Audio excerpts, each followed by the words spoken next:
La Corée du Nord, le pays le plus fermé du monde. Les journalistes étrangers ne sont pas les bienvenus dans cet état policier. Après plusieurs mois d'attente, nous avons obtenu l'autorisation de tourner, ce qui n'était pas arrivé depuis longtemps à une équipe de télévision. Escortés par l'armée, nous nous rendons dans la zone frontalière. Des employés du ministère de la Culture ont pour mission de ne jamais nous perdre de vue. Ils nous interdisent sans cesse de filmer. Officiellement, nous n'avons jamais vu le travail de bénévolat pour l'avancée de la révolution.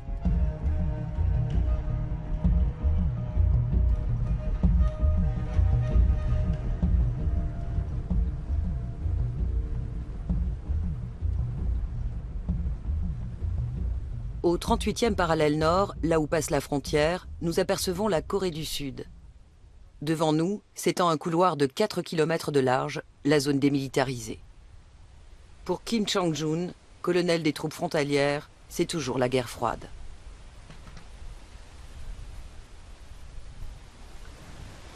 Vous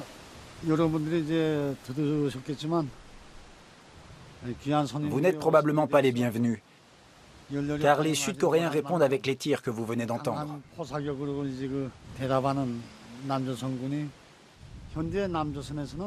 En ce moment, les armées américaines et sud-coréennes mènent des exercices militaires conjoints. Ils nous provoquent, à notre porte. L'Amérique nous a encore forcés à développer des armes nucléaires. Notre pays est tout petit, mais aujourd'hui, il est devenu si grand et célèbre.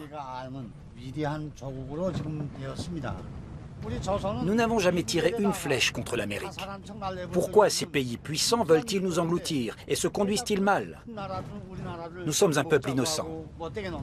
Selon des déclarations faites par des témoins à une commission des Nations Unies, environ 120 000 prisonniers triment dans les camps nord-coréens, comme le montrent aussi les images satellites. Toutes ces accusations absurdes. Comment peut-on dire que les gens sont opprimés en Corée du Nord? Les enfants, les jeunes et jusqu'aux personnes âgées, nous sommes tous convaincus de l'idéologie du Juche. Et nous ne pouvons pas vivre sans elle. Elle est imprégnée dans notre chair et notre sang. Le Juche, littéralement autonomie, est la doctrine du régime totalitaire nord-coréen. Il propage l'idée de défendre l'honneur et la souveraineté nationale. C'est l'opium d'un peuple opprimé depuis longtemps.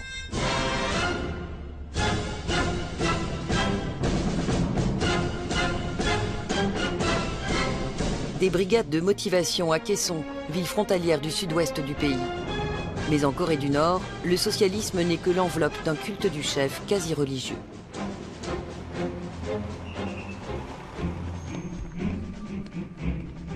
Flanqué de surveillants locaux, notre chef de délégation se doit de rendre hommage au fondateur de l'État, Kim Il-sung. Bien.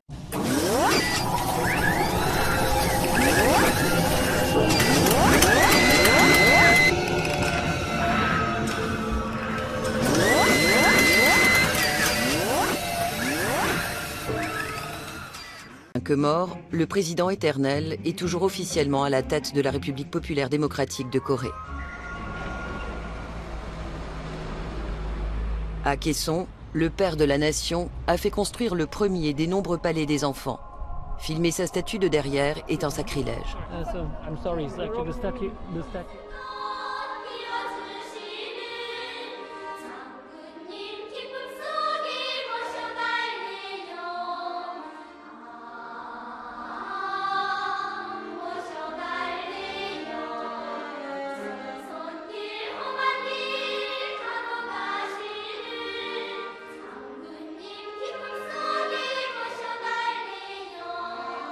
Celui qui montre un manque de ferveur patriotique dans ses paroles ou son comportement est dénoncé et puni. Chaque semaine, les enfants sont obligés de faire leur autocritique et surtout de blâmer leurs camarades de classe.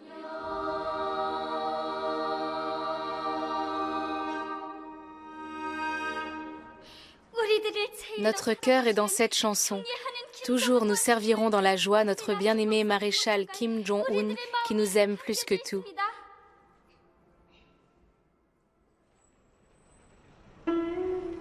La Corée du Nord est sortie de notre temps.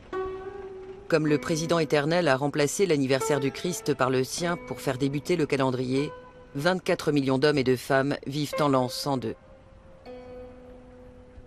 Sur les images satellites prises de nuit, le pays est un trou noir. Tout citoyen nord-coréen qui souhaite quitter son lieu de résidence a besoin d'une autorisation spéciale. Il nous en faut une dès que nous voulons tourner. À chaque fois, nos surveillants doivent présenter des dizaines de papiers tamponnés aux autorités locales. Ils ne quittent pas le porte-document du regard. D'une manière générale, nous sommes épiés en permanence, y compris la nuit. Nous n'avons même pas le droit de quitter l'hôtel pour une balade. En principe, nous ne sommes pas autorisés à filmer les personnes qui marchent sur le bord de la route. À la campagne, la pénurie de carburant paralyse le trafic automobile. Il est également interdit de filmer ces travaux agricoles qui paraissent d'un autre âge. Ou encore les innombrables points de contrôle militaire que nous avons passés pour nous rendre dans le monde figé de la province. Outre les sols appauvris ou érodés et le manque d'engrais mais aussi de pesticides, la mécanisation insuffisante est la cause principale des récoltes médiocres. Même à la coopérative modèle de Sariwon, à 60 km au sud de Pyongyang, on ne trouve que quelques vieux tracteurs de la marque nord-coréenne Cholima.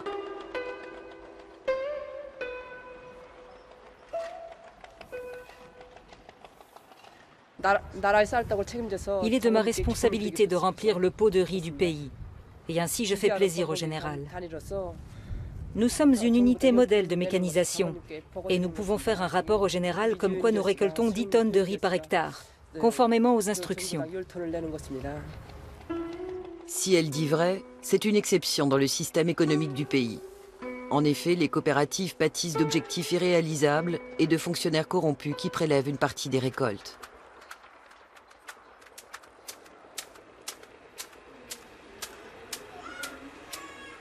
Toutefois, seule une fraction d'enfants souffrent encore de malnutrition dans certaines régions, depuis que les paysans peuvent cultiver des potagers et vendre les excédents sur les marchés. Comme Kim Sun-hee, 62 ans. Nous n'avons rien à envier au monde. Nous vivons dans une très bonne maison, sans rien payer. Et comme mon mari et moi étions des travailleurs assidus, nous recevons chacun 600 grammes de riz par jour de l'État. En tant que sage-femme, j'étais très fière de mettre au monde des enfants qui pourraient devenir des scientifiques, des héros un jour. Après, j'ai suivi mon mari ici. J'étais si fière d'être une agricultrice qui remplissait le pot de riz du pays. Le travail n'était pas difficile, mais intéressant. Aujourd'hui, je bénéficie d'un soutien de l'État comme étant une personne méritante.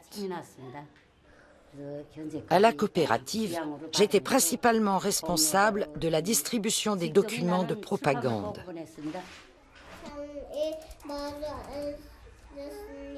Sur la table, il y avait du gâteau de riz gluant, des boulettes de riz cuit à la vapeur, de la pâte sucrée de haricots, des crêpes de riz et même de la viande. Ces petits-enfants doivent croire que la Corée du Nord est un pays de cocagne. Le traumatisme de la famine est encore profondément ancré dans les esprits.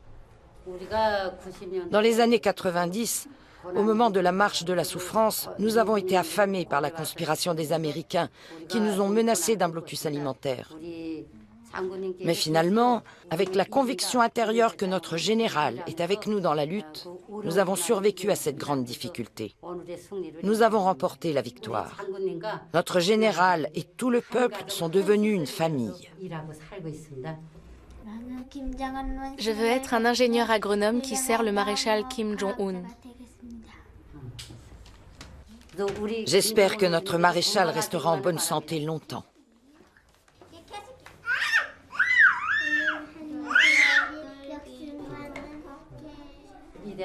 Le jour où le bien-aimé général Kim Jong-il est entré dans notre maison, je me suis sentie comme si c'était mon propre père qui rendait visite à sa fille mariée.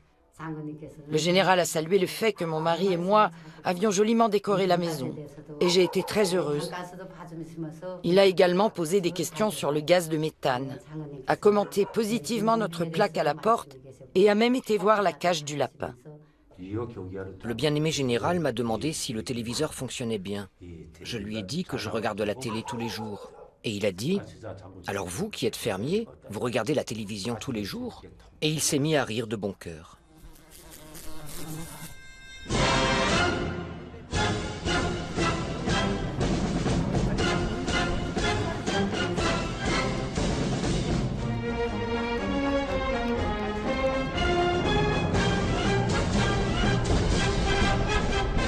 Des camions militaires équipés de moteurs à combustion.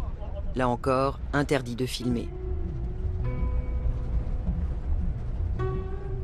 Face à la menace de la guerre, à la pauvreté et aux fléaux tels que les sécheresses ou les inondations fréquentes, le Juche doit insuffler confiance et motivation et chasser toute trace de morosité. Dans le sud du pays se dressent les montagnes de diamants, ou Kumgansan. Pour les Coréens, c'est un lieu sacré, dur et tendre à la fois, comme ils se voient eux-mêmes. Longue vie aux idées du Juche, notre objectif est élevé. Les slogans du président éternel sont gravés partout dans le granit. Ce pèlerinage est une récompense pour les camarades loyaux, comme les membres de cette brigade de Pyongyang. La fierté nationale des Coréens du Nord culmine au sommet du Kumgansan. Selon la mythologie du Juche, le président éternel Kim Il-sung a reconquis ces montagnes pour son peuple qui a longtemps été sous le joug des Chinois et des Japonais. Depuis, le Juche répond au désir d'une nation forte et indépendante. À cette époque, les Japonais ont creusé ici, dans nos montagnes, pour trouver des ressources minérales précieuses. Mais notre guide n'a pas voulu les échanger avec notre bonheur. Il a clôturé la mine et y a établi un lieu de bon repos. Quand j'ai entendu le guide camarade, j'ai été tellement émue. Nous, travailleurs ordinaires, nous pouvons nous rendre au Kumgansan sans avoir à nous soucier de l'argent. Ce qui était autrefois le privilège des riches. Une telle chose serait impensable dans les pays capitalistes. Nous sommes les seuls au monde à garder le socialisme, n'est-ce pas? Quand nous serons à nouveau réunis, les peuples coréens du Sud et du Nord pourront venir au Kumgansan et s'y rencontrer.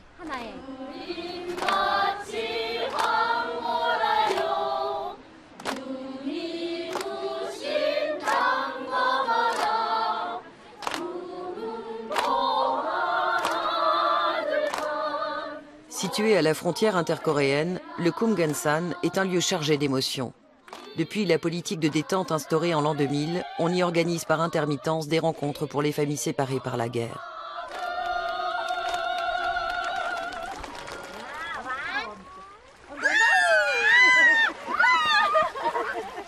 Parmi les nombreux Coréens qui n'ont plus de contact avec leurs proches depuis des décennies, seules quelques centaines ont pu se revoir à ce jour, au pied du Kumgansan, qui s'étire jusqu'à la mer du Japon.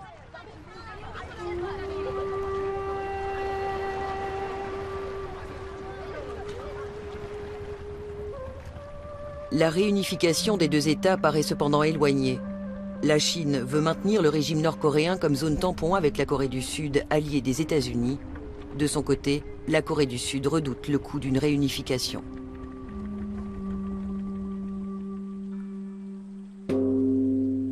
Durant des siècles, le Kumgansan a été le centre spirituel du bouddhisme coréen. Sur 14 monastères, le Shingaesa est le seul qui ait survécu.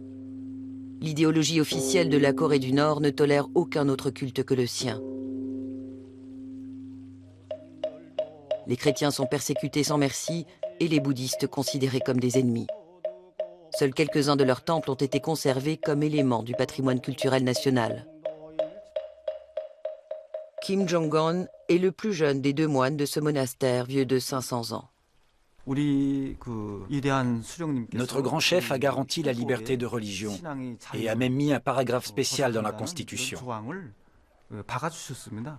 Par conséquent, nous, bouddhistes, préservons notre foi et vivons avec elle. Paragraphe 18, chapitre 5.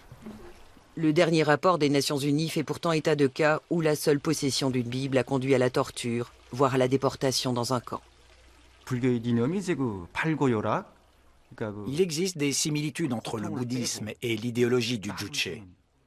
Libérer l'homme de la douleur pour construire le paradis terrestre, la prévention de l'exploitation de l'homme par l'homme, l'évitement de la souffrance causée par les invasions et les guerres. Notre puissante armée est là seulement pour protéger le pays. Parce que les Américains veulent nous dévorer. Oui, ils veulent nous manger. L'impérialisme mondial veut nous engloutir, mais l'armée du peuple nous défend.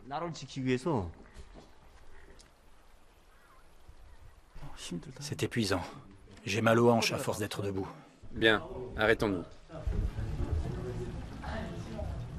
Sur l'autoroute en direction du nord, nous franchissons de plus en plus de barrages anti-chars. Depuis l'armistice de 1953, la Corée du Nord est toujours officiellement en guerre contre la Corée du Sud. Selon la doctrine du Songun, littéralement l'armée d'abord, l'État doit se soumettre à l'armée. Plus de la moitié de la population adulte est sous les drapeaux. Le service militaire dure 4, 8, voire 10 ans. Un quart du produit national brut est affecté à la défense, un record mondial. Malgré tout, la Corée du Nord possède l'une des armées les plus arriérées de la planète. Une fois encore, nous entrons dans une zone militaire.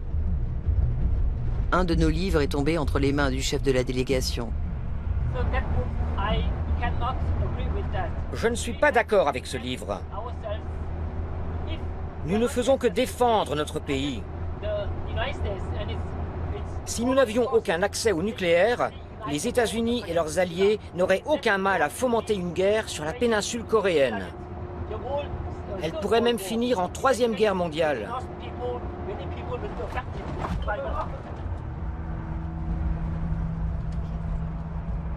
L'appareil politique a réussi à faire croire aux Nord-Coréens que leur petit pays était menacé par le reste du monde. Cela renforce la cohésion du peuple sous la houlette d'un chef paternaliste. À 165 km plus au nord-ouest, nous atteignons Pyongyang.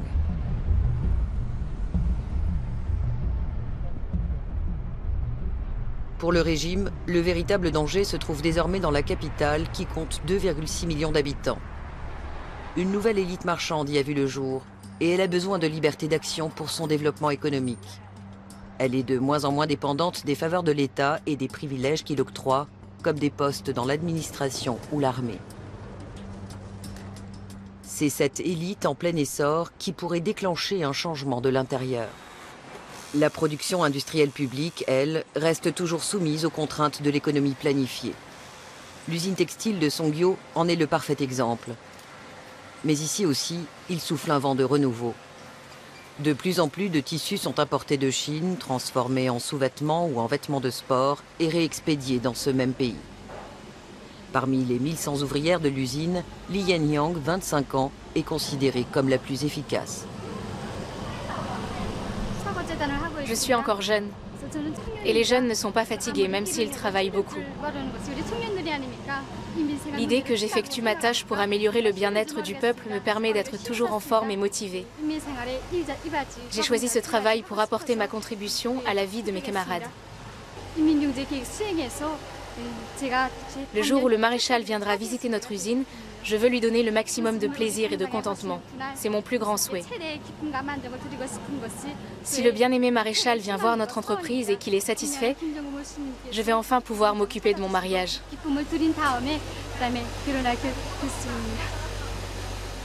Le régime essaie timidement de faire le grand écart entre la planification et l'économie de marché contrôlée. 13 nouvelles zones économiques spéciales doivent voir le jour.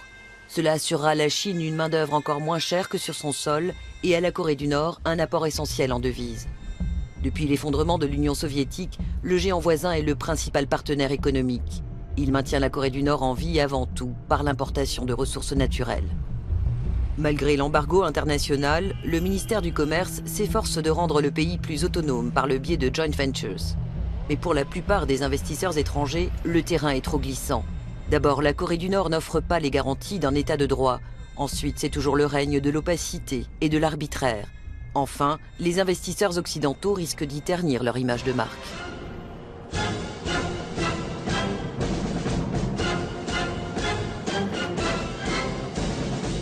Les stations du métro de Pyongyang s'appellent Honneur, Flambeau, Victoire ou encore Résurrection.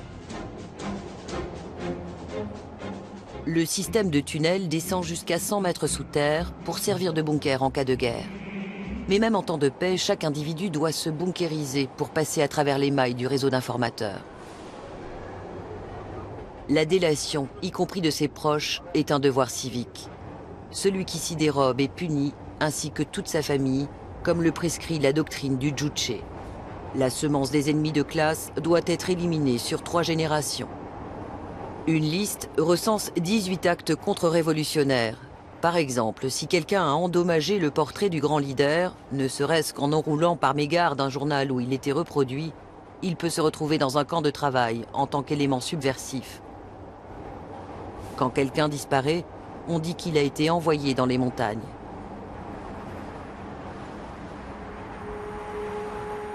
Même dans les tours d'habitation modernes, des surveillants peuvent faire irruption n'importe quand, au moindre soupçon, y compris la nuit. Nous sommes invités à admirer la prospérité du pays dans cet appartement modèle. Tebog, ton père travaille dur, à la grande joie de notre bien-aimé maréchal. Toi aussi, travaille bien. Oui, Et puisque tu as été si bon à l'école aujourd'hui, veux-tu que je te prépare du boudin noir, ton plat préféré? oui.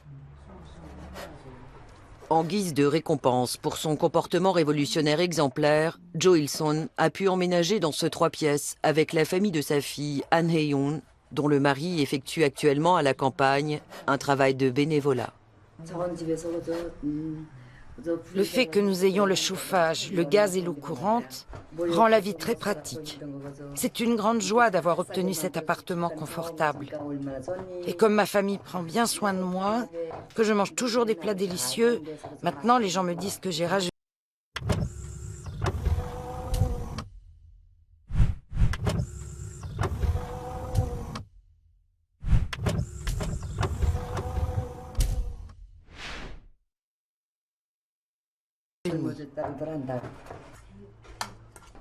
Un réfrigérateur modèle, une famille modèle, un appartement modèle, mais une alimentation en eau qui laisse à désirer, une petite faille dans la mise en scène du bonheur nord-coréen. Sur les marchés privés, 1 kilo de bœuf coûte 5 à 10% d'un salaire mensuel, comme celui que gagne Han Hye-yoon en tant que brodeuse ou son mari en tant que chauffeur. Tu veux une banane? Assieds-toi correctement et mange. Mange gentiment, Tebog, et lave-toi les mains. Autre anomalie dans la mise en scène du bonheur nord-coréen, 1 kilo de banane coûte environ 12 €, soit plus de 5% d'un salaire mensuel. Aidez-le.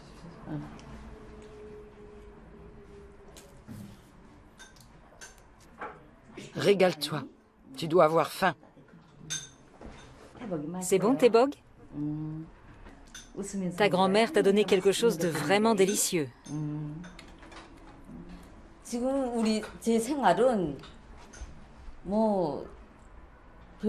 Maintenant, nous vivons sans problème. Comme vous pouvez le voir, nous menons une existence très insouciante et vraiment heureuse. Grâce à l'amour de notre maréchal, nous sommes parvenus à la prospérité. Chaque mois, il nous offre des œufs, de la viande et des fruits de mer. Tebog, viens, on va manger. Comme vous pouvez le voir, nous jouissons de la prospérité du socialisme. Parce que ta mère t'a préparé un plat si délicieux, tu dois bien travailler et devenir un homme grand. Mange bien, Tebog. Bois d'abord une gorgée d'eau et bois de la main gauche. As-tu fini tes devoirs, Tebog? Après le repas, tu répéteras aussi les chansons.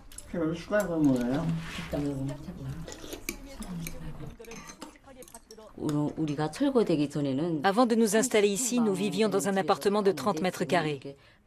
Maintenant, nous profitons de ce logement de 90 mètres carrés et du luxe du socialisme. Notre rue de Sanzon est un cadeau d'amour de notre père général, à l'occasion du 100e anniversaire de notre grand leader. A-t-elle pris part aux pleurs collectifs à la mort du grand leader? Cette question, me semble-t-il, est très impolie. Quand nous avons perdu notre père général, tous les membres de notre peuple ont éprouvé une profonde tristesse. Nous avons tous pleuré.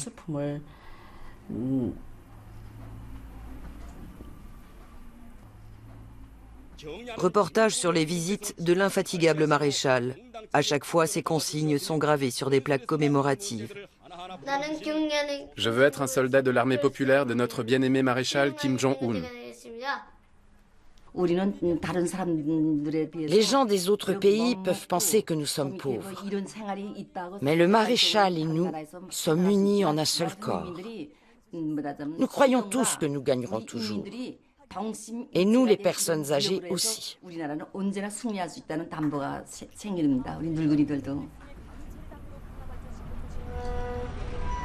Des lieux de pèlerinage sont destinés à nourrir la foi dans la doctrine du Juche.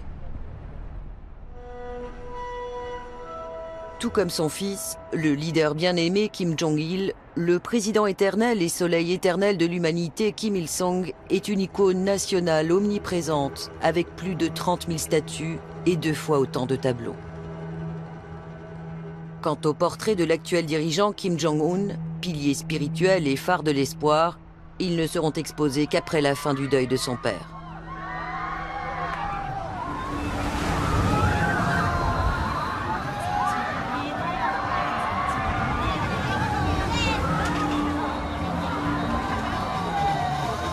« 40 hectares de divertissement au cœur de la capitale, du pain et des jeux pour un peuple enfermé.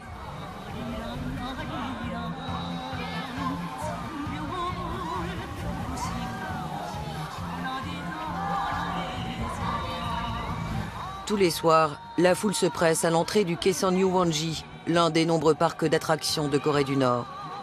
Le despote Kim Jong-un a décrété que ses sujets devaient s'amuser.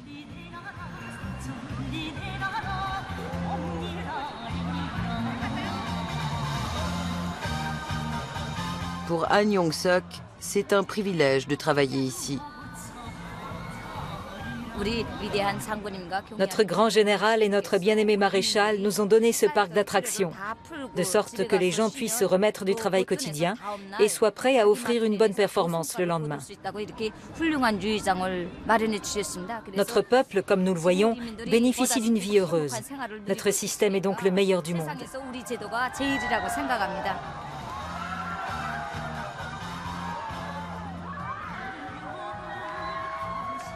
Depuis 60 ans, on serine aux Coréens du Nord que leur pays est le plus heureux au monde. Il est interdit d'en douter.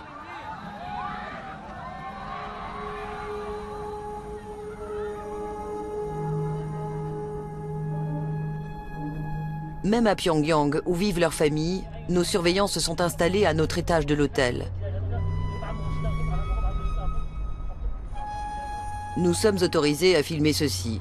Une image soignée de la capitale, censée représenter le progrès. Mais pas cela. L'intérieur du nouveau temple du luxe, Haedangawa. Pour un pot de crème de beauté française, l'élite urbaine débourse ici environ 140 €.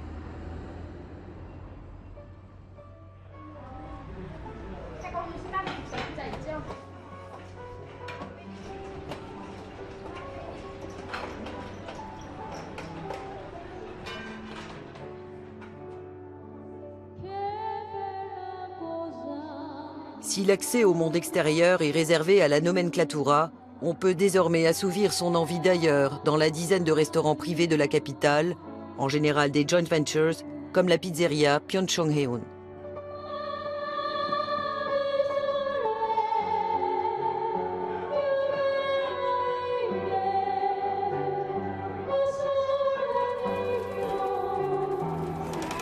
Après le travail, les représentants des élites anciennes et nouvelles se retrouvent au Gold Lane. Il s'agit d'un côté de membres de la nomenclatura et de l'autre d'hommes d'affaires qui vivent du commerce avec la Chine, parfois aussi de la contrebande, et constituent une menace de plus en plus sérieuse pour le régime. DVD, CD, radios, livres électroniques et journaux importés par des chemins de traverse mettent à mal le monopole de l'information détenu par l'État. Pour l'heure, ces privilégiés jouent encore avec des jetons et ne peuvent dépenser leurs gains que dans le magasin d'État, tandis que de vieilles boules de l'ennemi américain roulent sur la piste de bowling. Pour renforcer les liens entre le dirigeant et la population, une patinoire tout en verre a été construite. le jeune dictateur en aurait interdit l'entrée aux patineurs professionnels en déclarant qu'elle était exclusivement destinée au peuple laborieux. Le régime totalitaire de la dynastie Kim est fondé sur le culte de la personnalité depuis 60 ans. Et aujourd'hui encore, l'effet s'en fait ressentir jusque sur les jeunes, comme Park Geum-ji, professeur de patinage. Comme vous pouvez le voir, tout le monde se débrouille presque comme des pros. Après un tour sur une chanson joyeuse, vous pourrez vous rafraîchir et continuer ensuite à vous concentrer sur la tâche de la révolution. Rencontrer notre bien-aimé maréchal, c'était mon plus grand souhait. C'est devenu une réalité sur notre patinoire. J'avais le cœur battant et je me demandais si j'allais arriver à patiner. Je ne peux pas croire que je l'ai vraiment approché. C'était comme un conte de fées. Au moment de la photo souvenir, je me suis accrochée à son bras. Je voulais m'assurer que ce n'était pas un rêve. J'ai même touché ses vêtements.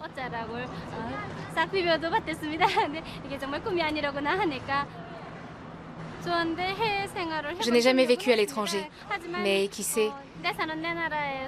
En tout cas, dans le pays où je vis, rien ne me manque. Je suis très contente de tout. Mon pays est le meilleur, peut-on lire ici. 60 ans d'isolement et d'endoctrinement ont transformé le peuple en une immense secte.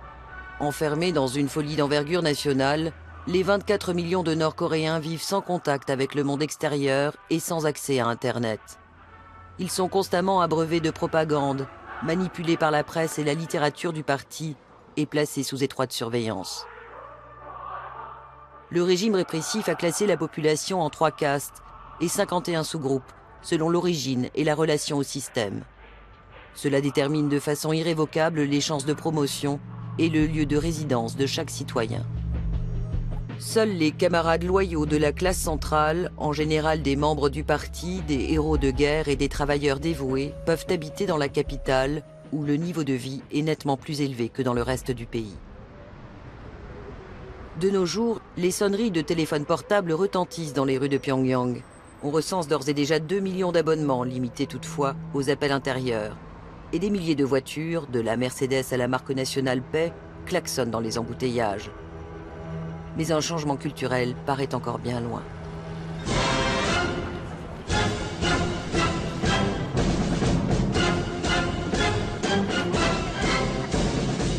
« 10 octobre, rituel obligatoire pour célébrer l'anniversaire de la fondation du Parti du Travail.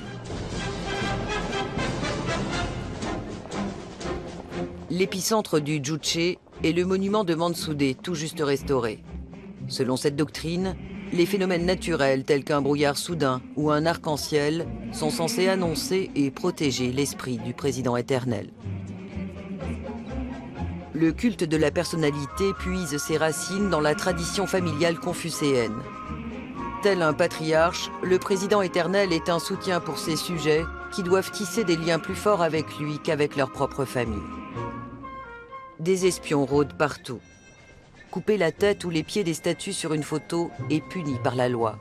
De même, on encourt une peine si l'on ne s'incline pas assez en avant, assez longtemps ou assez respectueusement.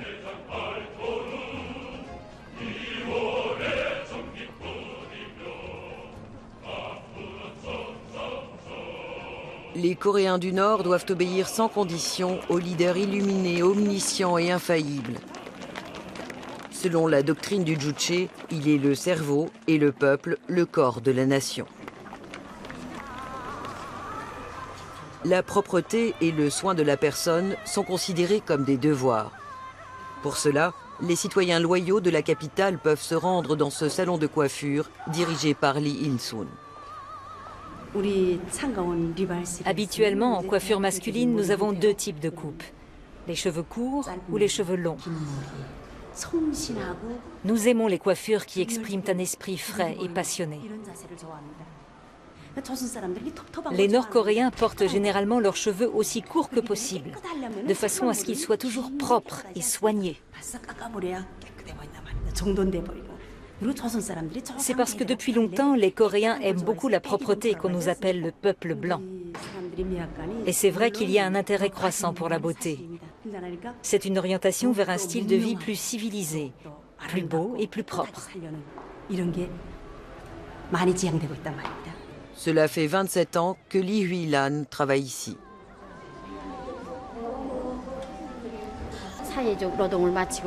Après une journée de travail, les femmes de Corée du Nord viennent ici pour prendre soin d'elles-mêmes. C'est comme une vertu. Mon souhait ? Que nos femmes poussent en avant les roues de la Révolution. Je veux mettre ces femmes bien coiffées devant notre bien-aimé maréchal pour qu'elles soient aimées et estimées.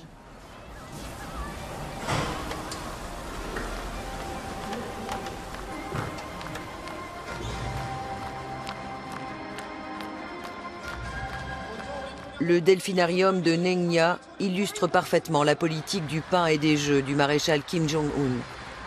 Par un tuyau de 80 km de long, l'eau est acheminée de la mer Jaune au bassin de Dauphin. C'est une récompense du patriarche à ses fidèles sujets. Quant aux dauphins, il les a fait venir de l'étranger en contournant habilement l'embargo. Un pied de nez à la communauté internationale pour la plus grande joie des Coréens. Les 2 spectacles quotidiens affichent toujours complet.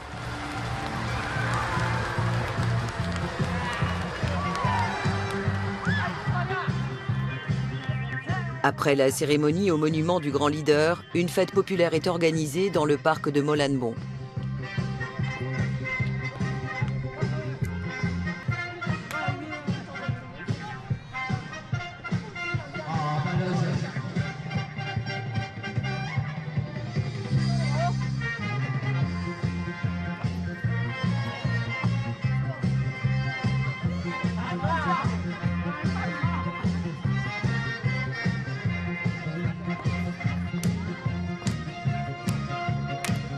La danse, le chant et les fêtes servent de soupape et de ciment social. À ce titre, le régime les encourage tant qu'ils sont conformes au juche. La musique occidentale moderne est proscrite. Fredonner des chansons sud-coréennes peut conduire tout droit dans un camp de travail. Tous les ans, les Gwon, une famille de diplomates, se retrouvent ici pour un bulgogi, un barbecue. Ces citadins aisés ne s'approvisionnent pas seulement par le système de distribution publique. Ils se procurent aussi leurs produits alimentaires sur les nombreux petits marchés privés. Il se peut que nous n'en soyons pas encore là, mais nous allons bientôt être le meilleur pays du monde. Parce que notre peuple et le maréchal sont unis pour former un seul cœur et une seule âme. S'il leur donne, nous nous sacrifions immédiatement, sans hésitation, pour le progrès de notre pays. Nous avons en nous tant de passion, et elle nous pousse en avant. Dans quelques années, nous serons le premier et le meilleur pays du monde. Au moment de la marche de la souffrance, nous avons grandi sans même avoir mangé de vrais bonbons. Mais à l'avenir, nous sommes sûrs que nous obtiendrons non seulement des bonbons, mais aussi de tout. Le dirigeant de notre pays a même visité les pouponnières et a examiné les lits et les jouets, pièce par pièce. Il n'y a pas de leader comme lui dans le monde, ni dans toute l'histoire de l'humanité. Cela signifie qu'il considère même les petits-enfants comme importants. D'autant plus que nos enfants ont un bel avenir. En tant qu'éducatrice, je sais que nos bébés qui viennent de naître sont déjà les plus heureux du monde. Même si d'autres enfants disent qu'ils sont heureux, ce n'est pas comparable avec nos petits. Revenez dans quelques années. Quand vous reviendrez, vous verrez, dans 2 ou 3 ans.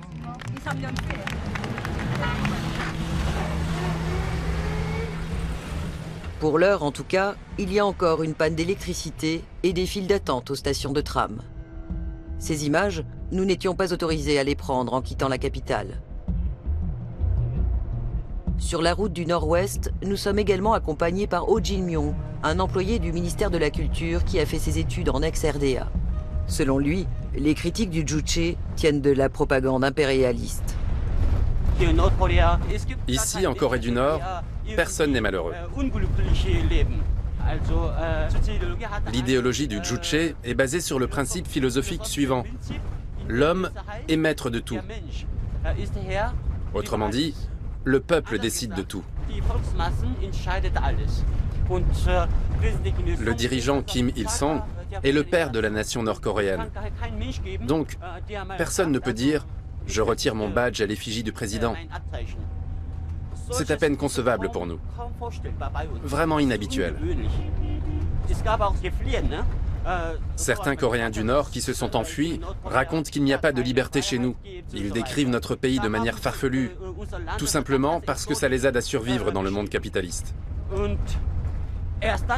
Ils mentent pour pouvoir supporter leur vie infâme. Des camps de rééducation, par exemple, je n'en ai jamais vu. Nous n'en avons pas.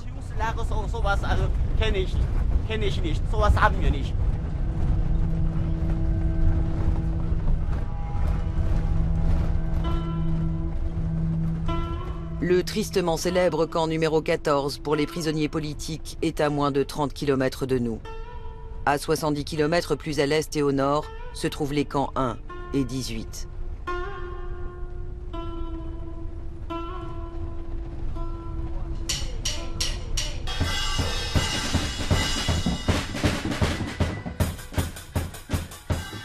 Le dressage et la militarisation du peuple commencent dès le plus jeune âge.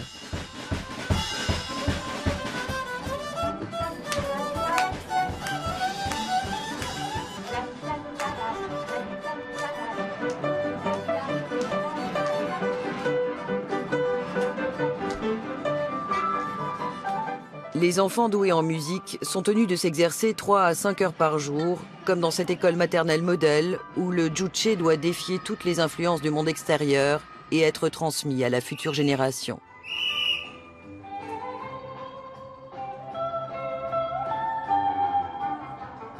C'est particulièrement important ici à Sinuiju, une zone économique spéciale en pleine expansion située au nord-ouest du pays, à la frontière avec la Chine moderne.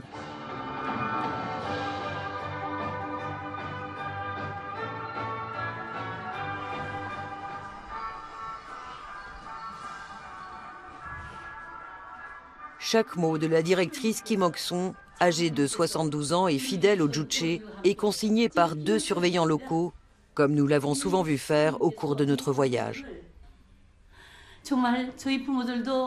Mes parents ne pouvaient pas prendre soin de moi et sont morts. Mais notre chef, notre général m'a élevé.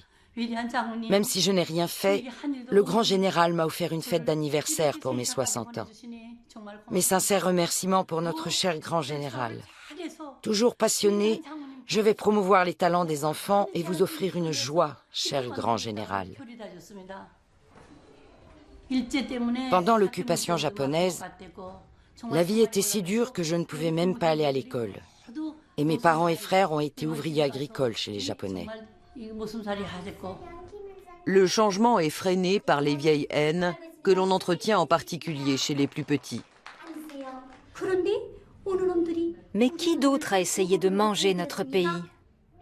Les Américains. Ainsi, non seulement les Japonais, mais aussi les Américains ont commencé la guerre pour manger notre pays. Et qu'ont-ils fait de notre beau pays? Ils l'ont divisé en 2.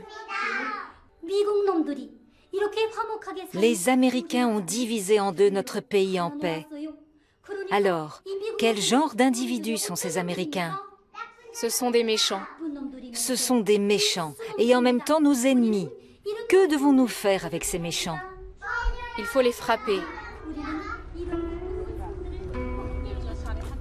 Le véritable danger pour le régime arrive en douce sur de minuscules clés USB. On y trouve par exemple des séries télé de la riche Corée du Sud qui font douter du bien fondé de l'État communiste. C'est une menace subtile qui ne vient pas des armes atomiques du Sud, mais du Nord, où le monde extérieur s'infiltre via la Chine. Une menace qui entame la foi dans le juche. 50 000 personnes, 20 000 véhicules et des milliers de tonnes de marchandises franchiront bientôt ce pont suspendu sur le fleuve Yalu. En parallèle, de plus en plus de contrebandiers, aidés de militaires corrompus, passeront les 1400 km de frontière avec la Chine et le nombre de travailleurs clandestins en provenance de Corée augmentera inévitablement.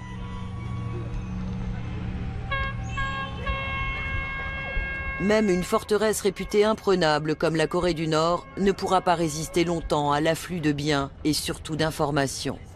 D'ores et déjà, des trains remplis de marchands, de trafiquants et de touristes circulent quotidiennement entre Sinŭiju et Dandong en Chine.